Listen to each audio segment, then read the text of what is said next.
কি হলো? তুমি ব্যাগ গোছাচ্ছ কেন? আমি আর তোমার মার সাথে থাকতে পারবো না। কেন? কিছু হয়েছে নাকি? আমি চাই না তোমার মার সঙ্গে থাকতে। আমি তো তোমাকে বিয়ে করেছি, তোমার মাকে তো করিনি। টিনা, আমার বাবা নেই, আমার কোনো ভাই বোনও নেই। আমি মাকে একা রেখে কি করে যাই? এত কিছু চিন্তা করেই আমি এত বছর থেকে গেছি, আমার দ্বারা সম্ভব হচ্ছে না, আমি আর থাকতে পারবো না।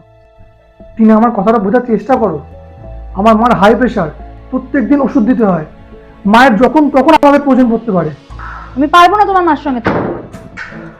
টিনা, তুমি কেন বুঝতে পারছো না? টিনা, উত্তর দাও না। টিনা! আকাশ,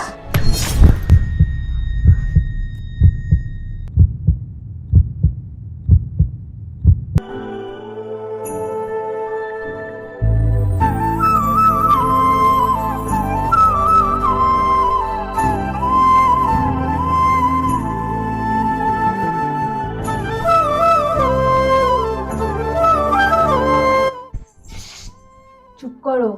মাকে অনেক কষ্ট করে বুঝি বাজি ওষুধ খাইয়ে ঘুম পাড়িয়েছি। হাসছো কেন?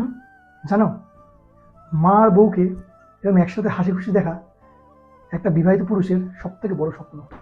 তুমি আমার পরিবারকে কি করে তো আপন করলে? আকাশ, আমি যখন বিয়ের পর নিজের বাড়ি, নিজের বাবা মা সবকিছু ছেড়ে তোমার কাছে এসেছি, আমি তখনই তোমার বাড়ি, তোমার বাবা মাকে নিজের মনে করে নিয়েছি। আমি ভেবেই নিয়েছিলাম যে ওরা আমার সাথে যতই খারাপ ব্যবহার করুক না কেন, আমি ওদেরকে নিজের বাবা মার মতনই ভালোবাসবো। ব্যাস, এভাবে আমি ওদের মনে জায়গা করে নিয়েছি। আর ওরাও এখন আমাকে নিজের মেয়ের মতনই ভালোবাসে। টিনা, বিশ্বাস করো, প্রত্যেকটা ছেলের এটাই স্বপ্ন।